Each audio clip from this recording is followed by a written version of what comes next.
Livro de Zacarias, capítulo 10, versos 1, 2 e 3. A palavra de Deus nos diz assim: Pedi ao Senhor chuva no tempo da chuva serôdia. Sim, ao Senhor que faz relâmpagos, Ele lhes dará chuvas abundantes, e a cada um erva no campo. Porque os ídolos têm falado vaidade, e os adivinhos têm visto mentira, e contam sonhos falsos, com vaidade consolam. Por isso seguem o seu caminho, como ovelhas, estão aflitos, porque não há pastor. Contra os pastores se acendeu a minha ira, e castigarei os bodes, mas o Senhor dos exércitos visitará o seu rebanho, a casa de Judá, e os fará como o seu majestoso cavalo na peleja. Diga amém. Feche os teus olhos.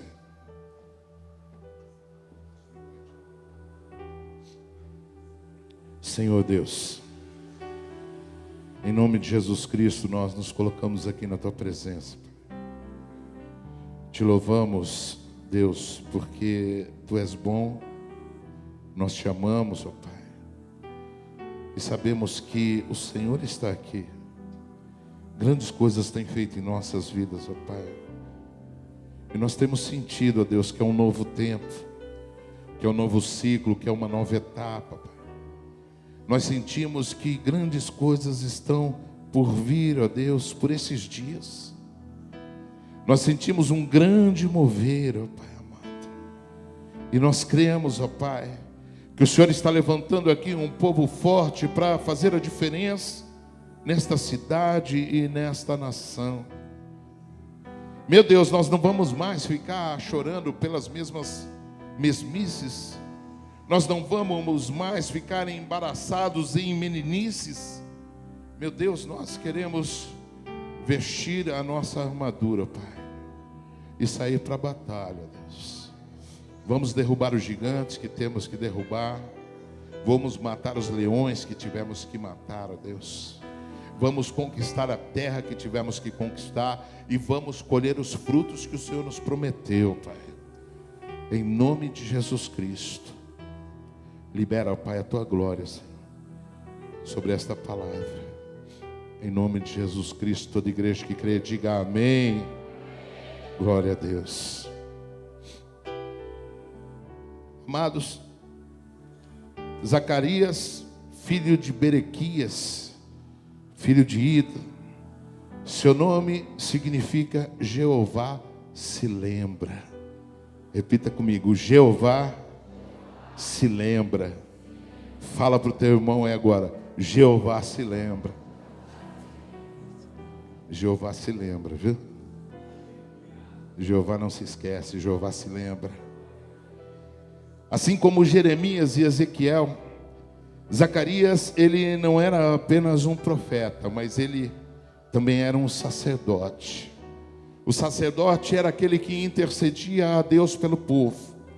O sacerdote era aquele que fazia sacrifícios pelo povo, porque o povo estava sempre se desviando dos propósitos de Deus. O povo estava sempre pecando, fazendo aquilo que era desagradável ao Senhor. Mas aí o sacerdote ia lá e ele apresentava sacrifícios ao Senhor pelo pecado do povo. E Zacarias, ele nasceu na Babilônia, e ele estava entre os que voltavam a Judá em 538 a.C., sob a liderança de Zorobabel e de Josué.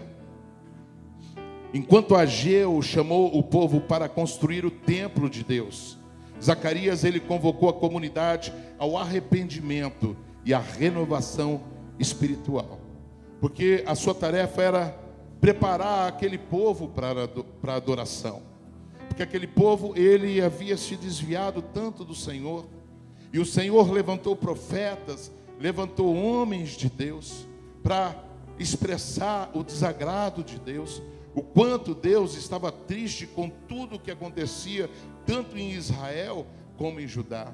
E foi dado várias profecias através dos profetas maiores, de que O povo seria cativo, seria levado cativo se eles não se arrependessem dos seus pecados, se eles não destruíssem os postes ídolos que eles haviam levantado, se eles não abandonassem todos os costumes pagãos que eles haviam trazido para dentro do meio do arraial, tanto de Israel como de Judá. O Senhor havia declarado através dos seus santos profetas de que o povo, por causa da desobediência, por se desviar do amor de Deus, por se desviar da grandeza da glória de Israel, ele iria padecer, iria sofrer por isso. Mas o povo estava tão obstinado e vivendo tão profundamente aquela vida de pecado, as alianças que haviam feito com os povos pagãos, que eles abandonaram a Deus. E isso culminou justamente no cativeiro.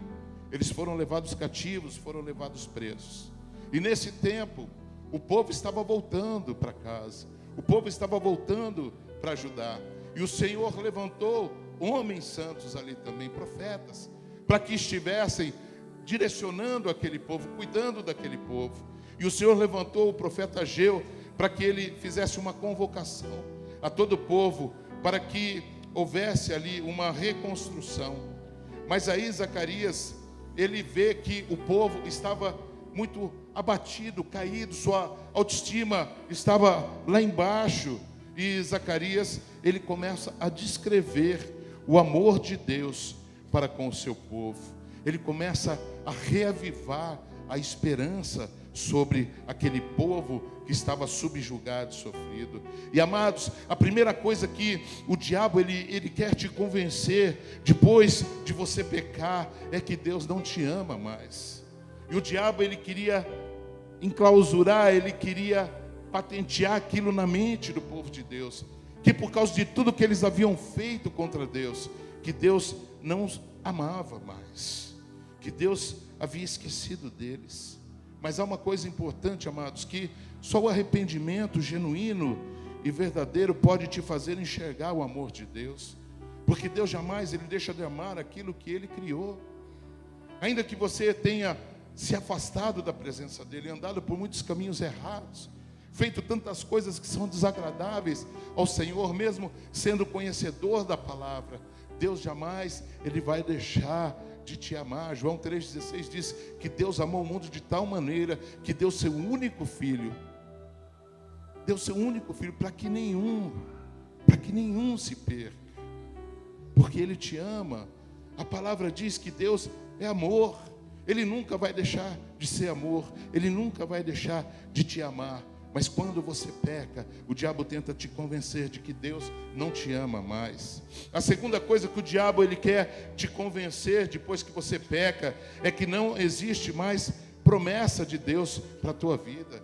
E amados, quantas promessas Deus havia liberado sobre Israel, quantas coisas boas o Senhor havia declarado através da boca dos seus santos profetas. Mas naquele momento, debaixo daquele jugo, trazendo as marcas da escravidão sobre suas vidas, eles já não acreditavam mais que o Senhor ainda poderia ter promessas. Mas eu quero falar para você uma coisa, que promessa e herança é para os filhos.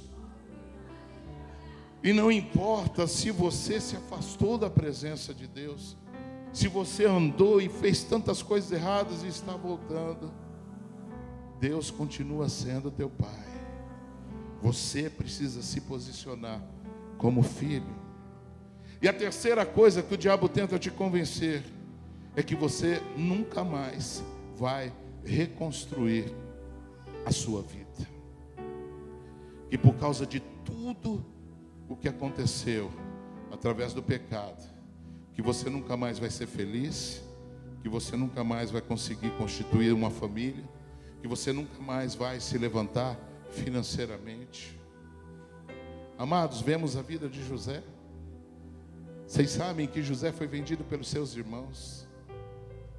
Vocês sabem que José era odiado e invejado pelos seus irmãos. Sabem tudo que José passou. José poderia ter tido ali uma vida destruída, mas nós sabemos que o Senhor tinha promessas em sua vida. E independente de tudo o que ele passou no Egito, o Senhor o levantou por cabeça, o exaltou, e o nome do próprio Deus foi glorificado. Não importa se você está com a sua vida destruída hoje, o Senhor pode reconstruir. Não importa a sua condição financeira, não importa a condição do teu casamento, da tua família. Importa que Deus, Ele vai fazer algo no qual o nome dEle vai ser glorificado nessa situação, porque Ele é fiel. E às vezes, por causa de todo esse pecado, nós ficamos subjugados. O povo estava ali subjugado, mas Zacarias, ele começa a descrever esse amor de Deus. Salmo 27:10 diz: ainda que te abandonem pai e mãe, o Senhor jamais te abandonará. Romanos 8:38 diz: pois estou convencido de que nem morte, nem vida, nem anjos, nem demônios, nem o presente, nem o futuro, nem quaisquer poderes, nem altura, nem profundidade, nem qualquer outra coisa na criação será capaz de nos separar do amor de Deus que está em Cristo Jesus, nosso Senhor. Nada pode te separar do amor de Deus. Deus não é homem que fala eu te amo, dali a pouco você faz algo de errado, aí Ele fala eu não te amo mais. Deus não é assim, amados. Deus é amor, Deus ama, e Ele continua sempre te amando. E apesar do retorno dos judeus do cativeiro babilônico, continuavam escravos dos persas. Havia ali uma escravidão física e uma escravidão mental. Escravidão física, a falta de motivação, a fraqueza pela má alimentação, o domínio dos persas, a falta de recursos próprios para se levantar das ruínas. Tudo isso era uma situação em que eles olhavam e se sentiam impotentes. E talvez você pode estar passando por uma escravidão física desta forma, por situações que você vem passando, você e sua família, por perdas, por dívidas, por problemas financeiros, por situações de enfermidade que aconteceu na tua casa. E aí de repente tudo isso derrubou a tua estima lá embaixo, e você não sente forças nem sequer de batalhar, de lutar. Você não consegue mais se enxergar uma pessoa vitoriosa. E há também escravidão mental, espiritual. Os povos vizinhos, eles zombavam. Israel era menosprezado pelos seus adversários, para que Israel não acreditasse em seu próprio potencial. Diga assim: há um potencial em mim que Deus me deu. E muitas vezes o diabo quer que você não acredite no potencial que há em você. O diabo quer que você olhe no espelho e você se sinta incapaz. Quer que você se sinta inferior. Quer que você se sinta menos. O diabo quer que você tenha sempre aquele desejo de abandonar, de não conquistar, de não conseguir, de não usufruir. Mas esse não é o projeto de Deus para a tua vida. Mas às vezes, por situações que nós passamos, nós deixamos com que esses domínios ou esses sentimentos venham e manipulem a nossa alma. Não adianta você voltar para a igreja, para a presença de Deus, mas continuar escravo do pecado, escravo do vício, escravo da acusação do inimigo, continuar escravo da ruína que o inimigo fez em sua vida, escravo dos mesmos sentimentos, da mesma opressão, escravo dos mesmos medos, se limitando sempre. Recebe uma palavra profética, mas aí vem o medo, porque lá no passado você fez, quebrou a cara, não deu certo, mas hoje você está debaixo de um manto. Você está sendo direcionado por uma voz profética. Há uma liderança sobre a tua vida. O diabo não vai mais te roubar. Mas nós precisamos quebrar os vínculos de escravidão que manipularam os nossos pais, a nossa família. Quantas coisas Outro dia eu estava pensando, meu Deus, meu pai teve fábrica, teve táxis, teve loja, teve imobiliária, teve tanta coisa. Sabe como meu pai acabou? Sem nada. Eu ficava pensando assim, meu Deus, mas será que ele foi tão mau administrador? Se ele conseguiu criar os filhos, né? Tinha casa, conseguiu nos alimentar, nos vestir, conquistou tanta coisa e acabou sem nada. Eu falava, eu não aceito isso. Eu não aceito isso como pai. Eu quero deixar uma herança para os meus filhos. O diabo vem para querer saquear a tua herança. O diabo manipula sentimentos de escravidão, cativeiros na vida dos nossos pais e tenta lançar sobre as nossas vidas. E quer manter os nossos filhos, os nossos netos também presos nesses cativeiros. Amados, Jesus te chamou para você ser livre. Jesus te chamou para você viver um novo tempo. Jesus te chamou para você ser um conquistador, uma conquistadora. Em nome de Jesus Cristo. Há um tempo novo de restauração. Sabe o que é esse tempo de restauração? É de consertar o que foi quebrado. Havia um novo tempo de restauração no meio daquele povo, de se consertar a aliança que havia sido partida com Deus. Por isso a primeira coisa que Zacarias faz é começar a descrever o amor de Deus. Olha, vocês pecaram contra Deus. Vocês fizeram tudo que era desagradável ao Senhor. Mas Deus continua esperando vocês de braços abertos, porque Ele tem promessas para vocês. Necessário é reconhecimento, arrependimento e se renovar, se restaurar a aliança. Era um tempo de erguer novamente os muros. E a importância disso é que significa impor limites para o inimigo quando nós estabelecemos muros. Não permitir mais que ele entre nas nossas vidas. Era importante se erguer os muros novamente de Jerusalém, porque era uma barreira contra o inimigo. Era um tempo de se levantar colunas fortes para sustentar o templo, porque estava tudo em ruína, as portas queimadas, as colunas caídas. E se levantar colunas fortes para sustentar o templo significa estabelecer princípios, edificar um altar de conquista nas nossas vidas. Vamos estabelecer as pedras do altar de conquistas dentro de cada um de nós. Vamos entender que é importante sabermos o que é fé e exercermos fé. Vamos entender o que é coragem e exercer coragem. Vamos entender o que é o fruto do Espírito e exercer o fruto do Espírito. Vamos entender o que é relacionamento. Vamos estabelecer relacionamento. Vamos entender o que é atitude e vamos ter atitude.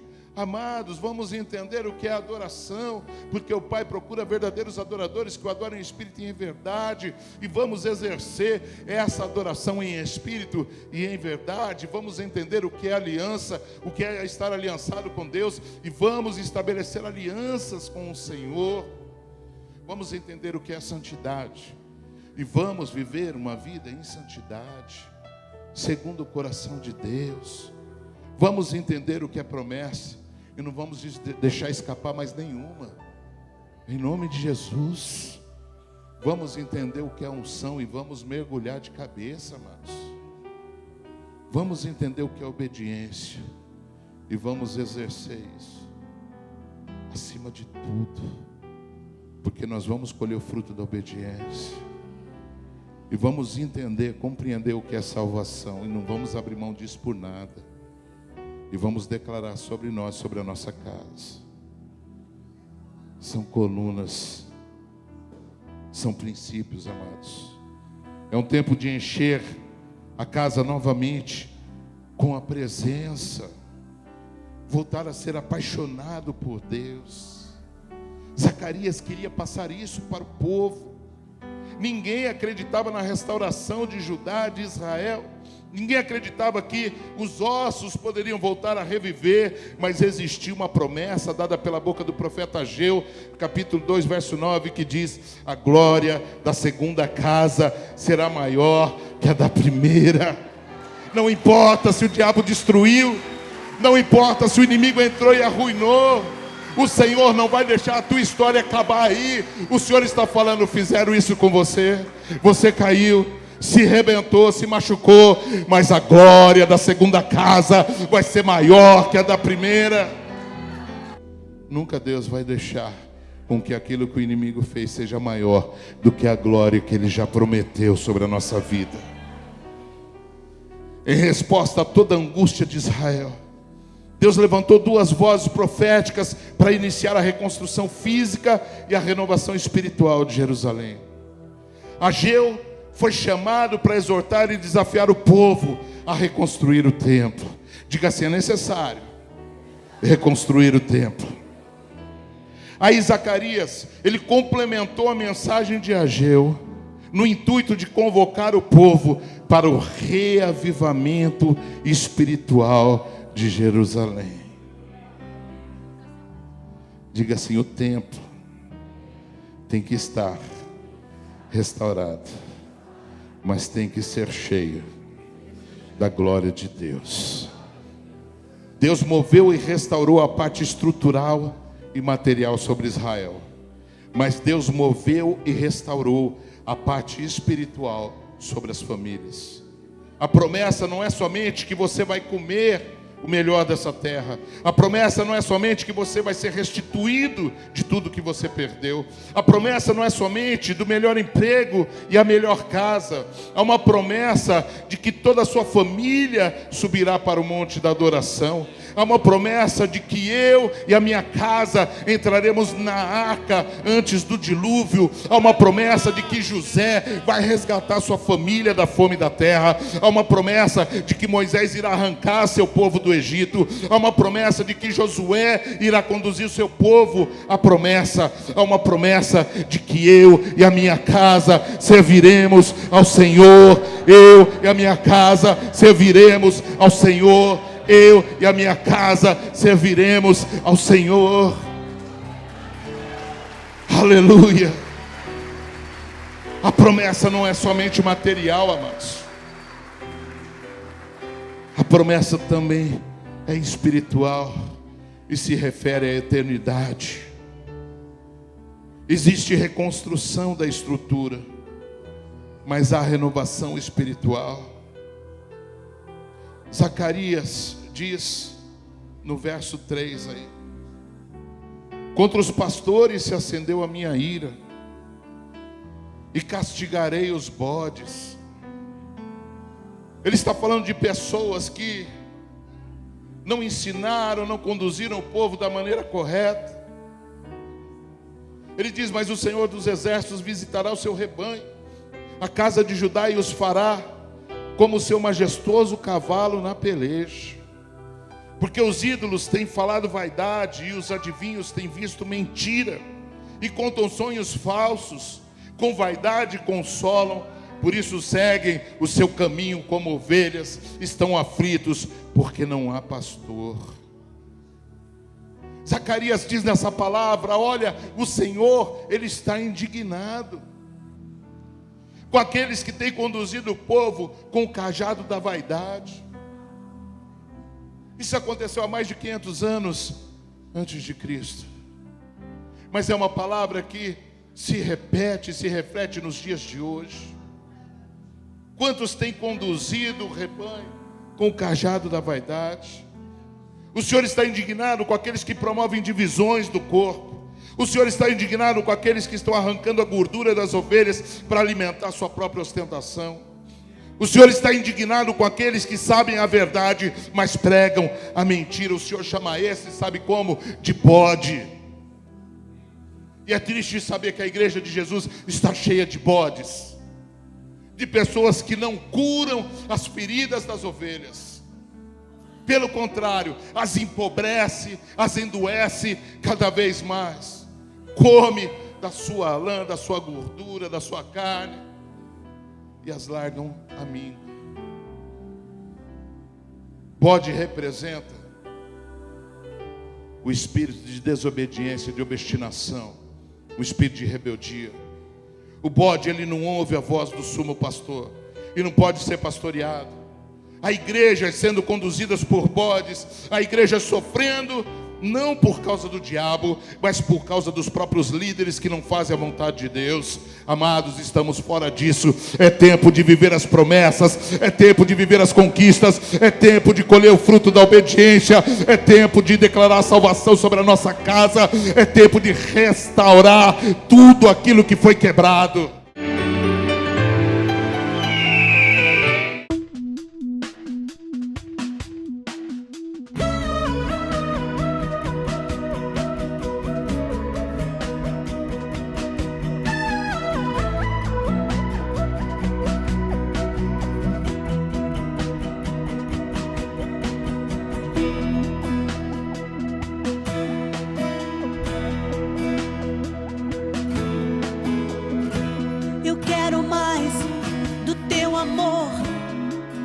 Eu sou nada sem ti.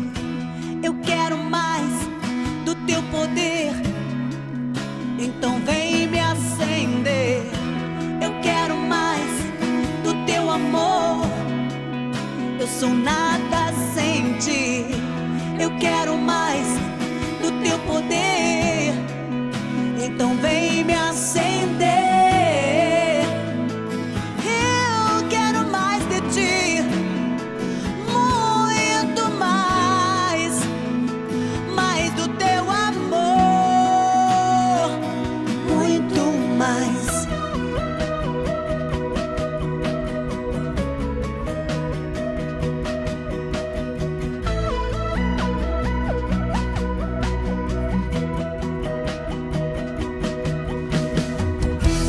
Eu quero mais do teu amor. Eu sou nada sem ti. Eu quero mais